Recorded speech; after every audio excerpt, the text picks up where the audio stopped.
We're going to have a look at integration by parts. This is basically the product rule in reverse. So let's say that we've got some integral and it's of the form something like x cos x dx.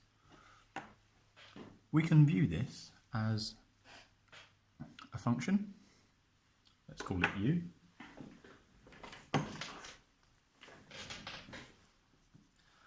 Multiplied by a derivative function. Let's call it v dash. Now if I think about this, I've seen something that looks like u v dash before. It was part of the product rule, where I wanted to differentiate some function, and I said that it would be u v dash plus u dash v. Okay, so now we want to integrate this. So let's integrate. When you're adding terms, you can just integrate them separately. So that would give us the integral of uv differentiated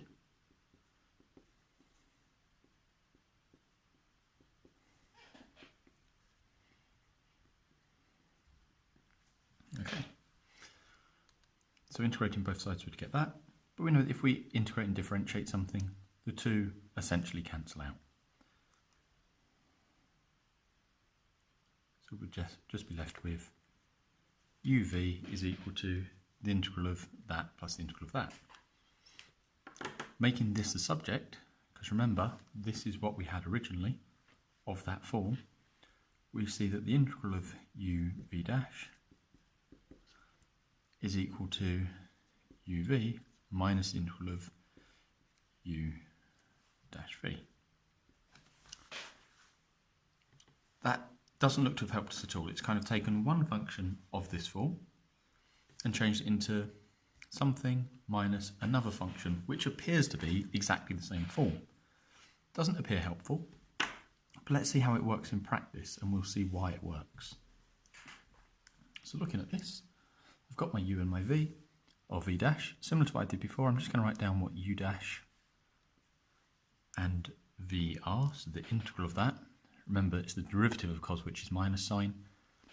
V will be the integral of cos, which is just sine x. We know that sine x differentiates to cos x. Now, we can substitute all of the terms we know into this formula. So that's going to equal uv minus the integral of u dash v.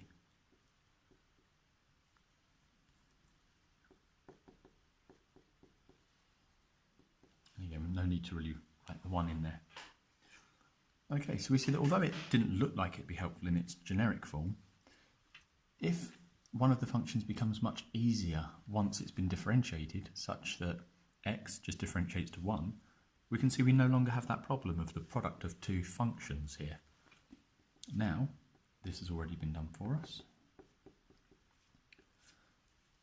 We just need to integrate sine x, and we know that minus cos x will differentiate to sine x. So the integral of sine x must be minus cos x plus c. Always remember your plus c. So we see that by parts works by simplifying one of the functions and the other function not getting any worse. Cos and sine are just as hard or just as easy to integrate. One more example of a by parts. We'll look at something like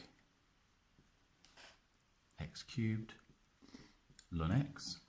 So again, we look at this and we think, well, which one of these functions gets much simpler if I differentiate it, and which one doesn't get that much worse if I integrate it? Well, actually now we're going to set ln x as u and x cubed as v dash. Ln x is not a nice integral, and in fact if we look at it later it won't get rid of the ln x anyway, but its derivative is 1 over x. That's a much simpler function. And the difference between x cubed and x to the 4 is not a major difference. So let's just see what that gives us. u dash is 1 over x. V is the integral of that, x to the 4 over 4. Plugging into our formula, we get x to the 4 over 4 ln x.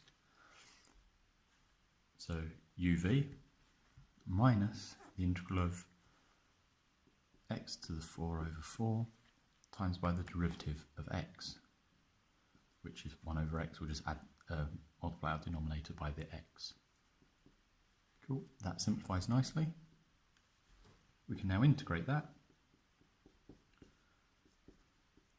We've just got x cubed over 4, add 1 to the power, divide by the new power, and remember your plus c.